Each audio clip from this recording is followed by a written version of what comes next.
So what's your podcast about? Okay, this is making me feel really uncomfortable. Not like it. Is my mic on? Okay. Well then, let's go. So now I'm thinking about switching it up. Yes. Taking the beat that Although I I knew. love the beginning of it. Yeah, this is actually pretty I good. jam to it. Hey, how you guys doing? My name is John Jeremy. This is the Quiet Coyote Podcast. Ow! Yeah, guys. The Quiet Coyote Podcast. Sobriety without the silence. Today, we are here with our guests. And this podcast, we talk about wellness. We talk about entertainment. We talk everything recovery-based and more. So I'll go down the line. We have Christine here. Hi. Our good friend that we've known for a while. We have Chris, who's back again. And we have Mark. Hey, what's up? He's like, what's going on? Third time's the charm, right? Yeah, guys. And the nice couch. On the nice couch. New This couch. couch, Nice. I love it because it's like boneless and it's comfy and squishy. Like a big sponge. Yeah, it came in a little box, and when you go What? in a box, Oh. Oh, it Yeah, expands. That's awesome. it expands. Oh, that is- Very Wow. cool. You got to leave it for like a day or two to let it expand Yeah, fully. like Yeah. 40. Smells funny too, 70 right? Does it something smell hours. funny when you first took it out? I I think factory so. I think it had smells. that new squishy couch smell. Probably formaldehyde. Yeah. Oh, lovely. A lot of the beds don't use certain chemicals anymore because Good. people, Stinky. because people were getting like rashes and stuff, or Really? yeah, or just like headaches and stuff just from the smell. Yeah, so they found other more. But it dissipates over time. It does. But like for like the first week though, you're like, and when you first open it, it's definitely in your face. It's a little obnoxious, yeah. Yeah. So they do other stuff now because formaldehyde's not bueno for your lifestyle. Not mine anyway. Yeah, a lot of stuff. Like, I mean, that's kind of like, remember back in the day, they had to like, at least they abandoned places because of the lead. Like Yeah. lead paint and stuff Lead, like that. Asbestos was Yeah. another one. Asbestos. That's why my uncle was in great shape, but he got a little bit of asbestos in his lungs, Mm-hmm. and they can't get it out, and he ended up dying from lung cancer. Just from everything else was great. If it wasn't for asbestos being lodged in his lungs, he would have. He's like the type of guy that would have beat the cancer. You know what I mean? Doing all the holistic stuff, but it's like fiber inside you. So Speaking of holistic stuff, my friend who let me stay with him after my mom had passed away, it's so crazy because like my mom passed away, and then like, you know, I got into a car accident, and like I couldn't work because I had to like do all this stuff. But I was looking for a place to live, and he let me stay downstairs. He had an apartment, and the woman that actually owned the house though, like had like stage 4 cancer, but like she beat it like holistically, which is like insane. What you do? Honestly, I don't know what she did. She just went full holistic, like some hardcore holistic thing, and I was just like, wow, that's amazing. Like, that's pretty cool. there's a lot of different stuff. They're saying now that dandelion root is like 75. Dandelion root extract is like 75 to 80% effective on cancer. I drink tea, dandelion root tea, Cleanses the liver. There's another Does it? thing. which Really? alcoholics It does, yeah. need. Yep. Another thing is it's called prairie tea. It's an old Indian remedy that's just like a tea that they would naturally, from just the herbs that would grow out in like the Midwest. And then they would, it was, I guess, passed through a family or something like that, but someone ended up with cancer. And then by drinking that, they got rid of the cancer. And then it showed to be effective in other people as well, stuff like that. Wow. But not to hate on America. I love America. Go America. No, but seriously, like I see it all over the internet right now. We just pulled out of the World Health Organization like a couple months ago, and now like 6 countries or 8 countries are releasing like cancer vaccines. Like we were the people, like our big pharma was the ones that were putting the kibosh on all these different vaccines, and now that we're not in the pot with them in the health organization, World Health Organization, they're coming out left and right with all types of vaccines. You know, Really? yeah, they were. What was it? Rockefeller with oil, and then he started making all these medicines that were petroleum based that we don't naturally ingest petroleum, and then like the industrial age caused all types of cancers because it was convenience first, not health first. And we do something and it has this great effect that makes our life easier, but at the same time it's giving us radiation and every other thing. And then like fast forward now, people, if you look pre-industrial age, the amount of cancer and mental illness in the world as opposed to now, it's like night and day. And But there's so many moving parts. But you're absolutely right. yeah, there are a lot of moving. Just even So many factors. even artificial light. LEDs. Yeah, there's a higher rates of schizophrenia and other mental illnesses. I do not with the LED light. I Good. hate it. Good. LEDs. Yeah. Are those like, you know, like the overhead ones? Is that LED? No, That's it's fluor- halogen.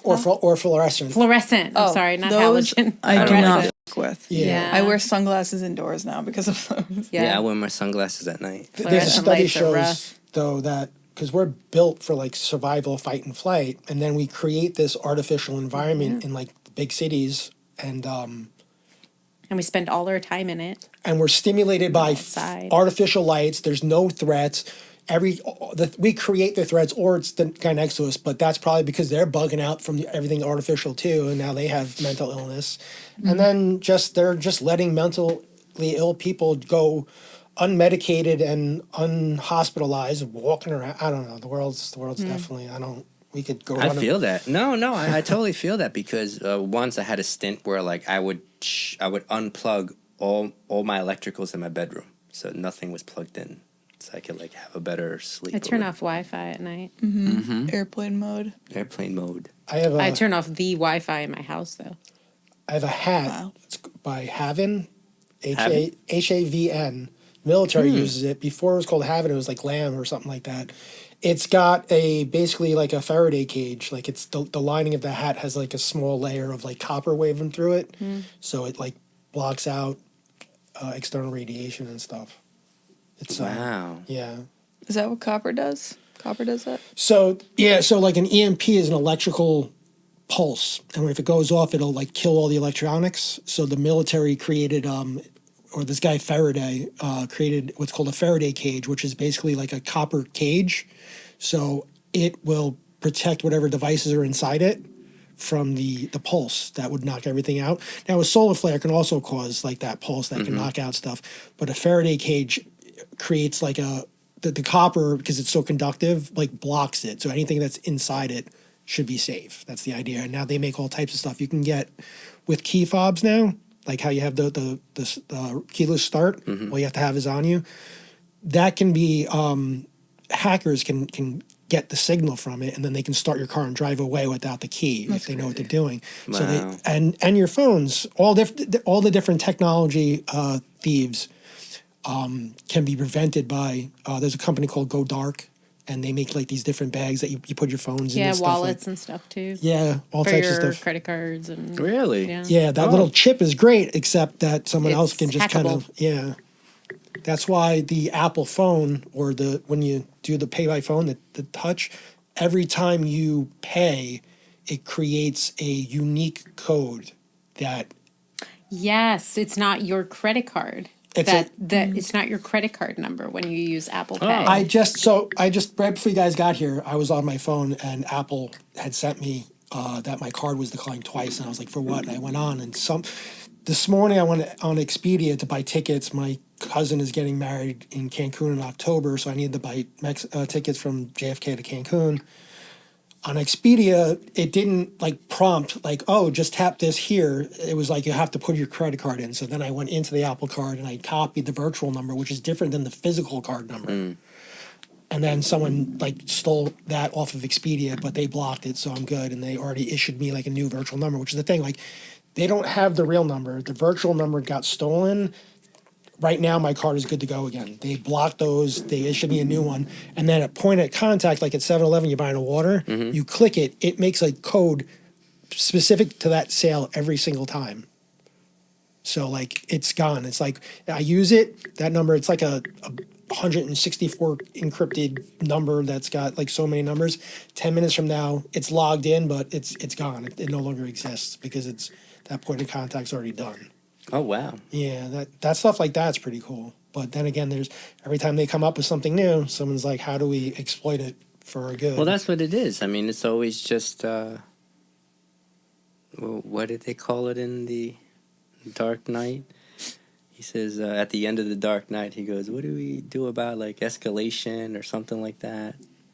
Oh, Or I like, don't remember. he's like, "What do you mean?" He's like, "I don't know. We wear bulletproof vests. They get armor piercing rounds. You know, we do this and then they do that. You know." We come up with light bulbs, right? Humans come up with light bulbs, and then they realize they're lasting too long. We can make more money if they don't last long. So Yeah. like they come with that, or they invent cars, and then murderers realize they could get away real fast in a car. Oh, There's yeah. always someone who's like, I can use this for my benefit and to harm others.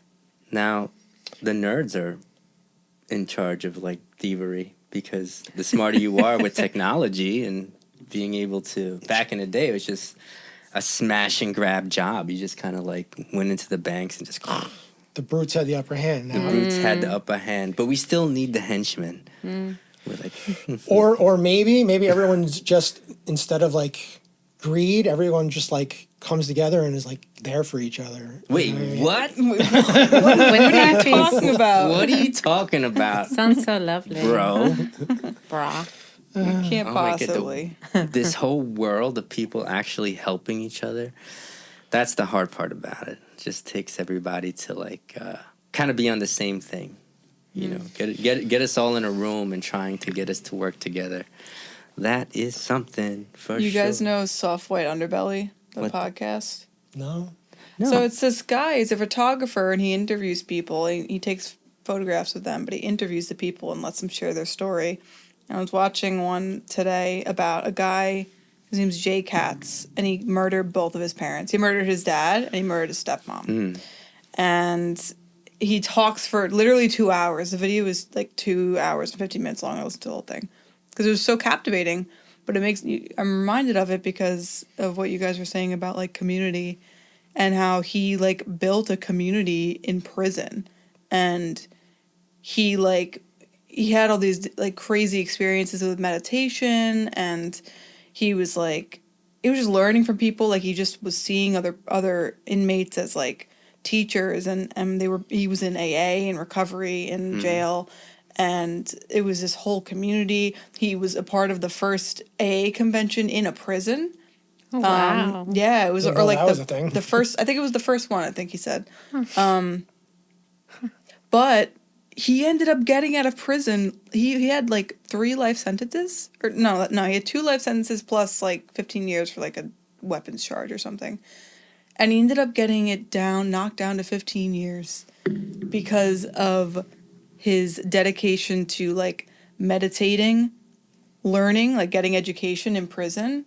And he also invested in this was like 91, I think. He invested in Apple, Microsoft, and Amazon while he was in prison. And by like the late 90s, he had enough money to pay for the lawyers to help him get out of prison and stuff. Wow.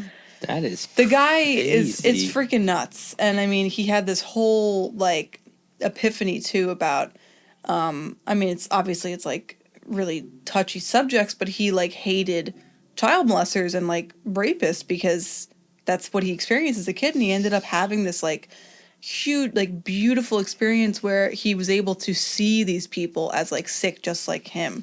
And yeah, like so crazy. So he was able to sit in these meetings, in AA meetings, listen to people talk that were child molesters. You have to sit there and listen, you know?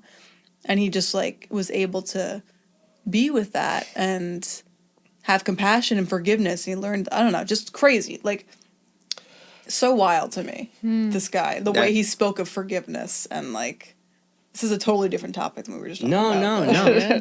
I gotta say that's kind of where I'm at in my life. I when I hear something horrible, the first thing I think of is like, man, I feel bad for the person that's doing these things because I just see like a sick person, and like I feel like very sad. It makes me very sad when I hear these things happen. Like I I mean, a lot of people, their natural reaction is anger and like they want justice, but like I don't. I mean, I don't know. I just don't feel that. I honestly feel like a lot of compassion for people because I think I'm like on my worst day, right? Like, am I like how far am I?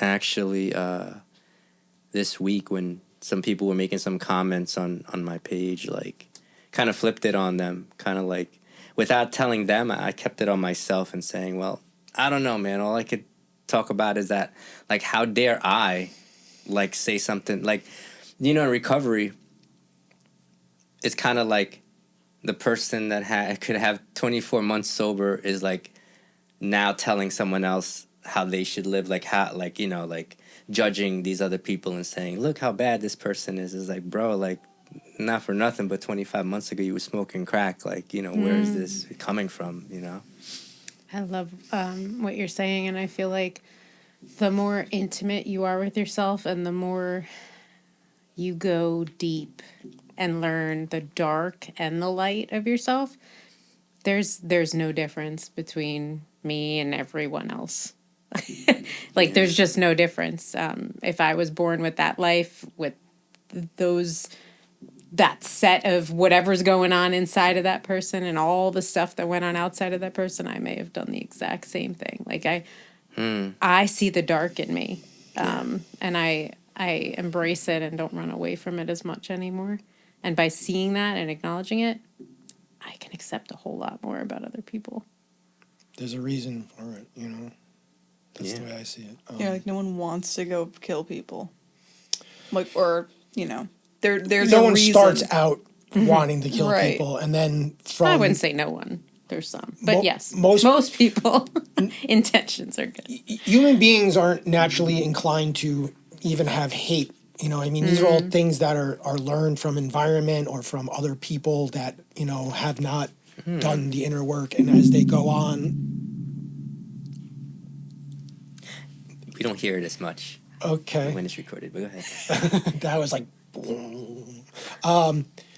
this is all like learn, like if you take two children of two different races and put them in a room together and they're not taught to hate, they hug each other. They don't see color. They're just like, if anything, they're more curious because they're different. They want to learn about them. When they take people from like rural communities that are all white or all brown or all whatever, they're one type of people. Everyone else, it's easy to blame them because they don't know them. But if you put people in like New York City, for example, and you're interacting with people from all different races, you realize from interacting with them that they're just like you. You know what I mean? A lot of the wrong that people do, first of all, is what they needed to do at the time. You know what I mean? Whatever it Like is. to survive. Yeah, and that's working with the shadow work and like Again, it helps you accept that. it's self-accept. Like, I did a lot of fucked up shit. I mean, I didn't rape or child molestation or anything like that, but at the same time, the things I did, I knew were wrong when I was doing them, and I did them anyway. You know what I mean? Like, I robbed my mom, not like at gunpoint or anything like that, but like when she wasn't looking, I took stuff and then denied it, and I knew it was wrong, and I would blame this one or that one or just deny it outright. But at the time, I needed it because I needed that hit. I needed that fix. You know what I mean? Or I robbed drug dealers because, hey, you're the bad guy, not me. I'm just the one that's hurting. I need my fix, and you won't give it to me, and so I'm just going to take what I want. That stuff, I mean, at the time is what I needed to do. I need to be able to forgive myself. Once I was able to do that, I was definitely more able to show compassion to other people. Yes. It's hard for certain things, especially like with what's going on with the child molestation, the rape with the Epstein files and stuff like that. It's extreme. That's not most people. Most people are not operating on that level, and a lot of them they were raised in it. They're experiencing themselves, and it's hard to break that cycle, especially if no one ever comes in and helps you break that cycle. You know what I mean? If you weren't faced with the repercussions and stuff like that, it's very hard to get out of a cycle. If it works, why you don't break it, don't fix it if it ain't broken. Even if it is broken, you know what I mean? It's working for you, so you keep doing it until. No, for sure. That unforgiving heart, man. That's like really hard to like come in raps with, come to like, to terms with. I think that's why like not to get political, but like when I would hear people like Ben Shapiro or something talk, and the way he talked, he would just, the way he's speaking, I'm just like, like Ben, like if you grew up in like Bed-Stuy, like back in the '90s, like the way you grew up, man, like you know what I'm saying, like you're saying you're making it seem like it's really easy, and not that like his life wasn't hard, but like it just makes it seem like everyone has their own ways of like how they came up, and how they came up really added a lot of stuff. Like have to myself, like I got and now I have to myself. Like again, not to get political, but like what a disconnect that is for me. If like Trump was like, I saw a video where he's like, I got a small loan from my father for $1 million, and I'm like we're not in the same world, bro. Like we're not in the same world. Like for you to say I got a small loan from my father, like we're on Long Island, so there are people that can say that. There's actually a lot of people that can say that, but most of us cannot say that. Like, oh, can I get a small loan for like $1 million? Like, and then you're gonna tell me like I'm just like you. I'm down to earth. I'm down. I'm. It's like if you say so. I'm not saying that we're like. We're all human. Like I like the part that we're all human, but nah, man. Like you said, not only where I grew up, culturally, like I love my culture. I love how I identify. I love like things about me. Like I am. That's mine. And I can share with other people that are similar. So I don't know. Do you guys think? Because you brought up a good point. You guys think like, so nobody's born that way? You don't think like a child is born and they just have this temperament like from birth, that they're just like very few and far between. But it happens, you think? I think there is mental illness that can perpetuate that in someone regardless of how they grow up. I think like my first thought is like Jeffrey Dahmer, how like at least in like that documentary, or the documentary, non-documentary, it's like the movie based on his life, or TV show, I don't know. Like he seemed to be having he exhibited certain behaviors when he was a child that was like indicative that he might have a problem. But it's like I realized too, even with that guy that I was watching today, like if there was a space for people to come and share these like extremely dark thoughts that they have, there could be such a different path. But there's typically not, like when people are having those types of, I guess this is just assumption too, but like if I were to go to someone and be like, hey, I'm kind of thinking of doing X, Y, and Z, and that's really bad. If I'm met with shame, judgment, like hatred, fear, all these different things, it's like, well, then, okay, well, maybe I'm not going to talk about it. I'm just going to keep it inside. I'm not going to be honest. And that's going to stay with me and fester, and then it's just going to come out. So that was something I was thinking about too. Like, what if Jeffrey Dahmer had that place, that space to be heard in a compassionate way? Like maybe he wouldn't have done those things.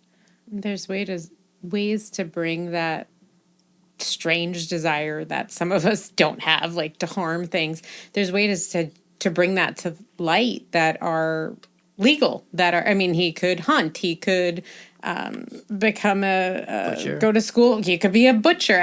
There's many ways to explore there's many ways to explore that if you're not put down and told or feel that you need to put it in the darkness. I'm not saying specifically Jeffrey Dahmer in any way, shape, or form, but there are ways to explore that where it might not become addiction and illness. I agree with you. At the same time, though, you don't need a bunch of murderers in a murder room, glorifying and co-signing. I'm just What's a murder room? You don't need people that are Murderers Anonymous. Again, I don't want to go back to it, but the Epstein, like you don't need these people that are pro something getting together and creating a community where it's pro, and now they're enlarging instead of healing and discussing it and finding healthy alternatives to it. Instead, they're like, that sounds great. Hey, I'll join you. You know what I mean? We don't need... The internet has done that. we do that in 12-step programs. That we have sober houses. That I always say, like... We gather. When I see a dude in a sober house, I'm always like... I tell them, I said, God bless you, because you put me in a house with other newly recovered people, like it's putting me like we're all newly like we feel like a exposed nerves, and then you put us all in a house. They should like do a TV show about that if they don't have it already. They should. That's a good idea. Like that would be like a One crazy person's thing. gonna go, oh, this is what I'm like. I'm fucked up. Another person is gonna pick up no matter what. You know what I mean? Yeah. There's so many variables. There's this temperament. Yeah, it all. And again, that person that's gonna pick up today and relapse and have to go through it all again, he's gonna come back and eventually, with any luck at Could. all, he could also die out there. I can always go back out. I can't always come back in. I like what Christine said, which kind of gives me a segue of something that I wanted to like kind of bring up. You kind of made it say like a safe space to talk. That's what I heard from you in your share, and like we get so many like today. Somebody commented on your angel clip that were you talking about angels? Oh yeah. Yeah, Hammer commented, but he was just like, oh no, it was this guy Matthew actually. We got time. Hi, Hammer. Not Hammer. It was Mikey. Matthew. It was Matthew. But there was this clip that was shared on your clip where it says why recovery feels like falling apart, and the person wrote because you were talking about how like it's like falling apart. Like you're getting better, but then you feel like you're falling apart. If it's able to and rise. and you were saying like it's okay, and like this person wrote, currently going through this. The saddest part is you're doing your best, but everyone around you thinks you relapsed because you're acting strange. And then you wrote, just keep going. So like it made me feel like that's so true. It's like when you're breaking down or you're like, you want to share that openly, let's say at a meeting, and you're like, I'm breaking down, and then all of a sudden you get the backlash of people like not making me feel safe to share. Like, why can't I, like, I want to share. And then they kind of say that, but they were very happy that you shared that in the clip, that it's okay. It's the only reason we're still here is Yeah. because we brought light to that instead of pretending it wasn't there. Because you know what happens when you put everything in the darkness? You get sick, really sick. When you try to keep everything in this little area, that little area grows and grows, and you really struggle to keep it all in, and you fight with yourself. So bringing light to the darkness, the not being okay, is the only reason I'm even still here. I'm currently going through stuff, and I'm not, pretending like I'm not. Yeah. I just don't anymore, because that's why I'm still here. Thank God. Thank God, because then you're able to share about it, because I need to hear that.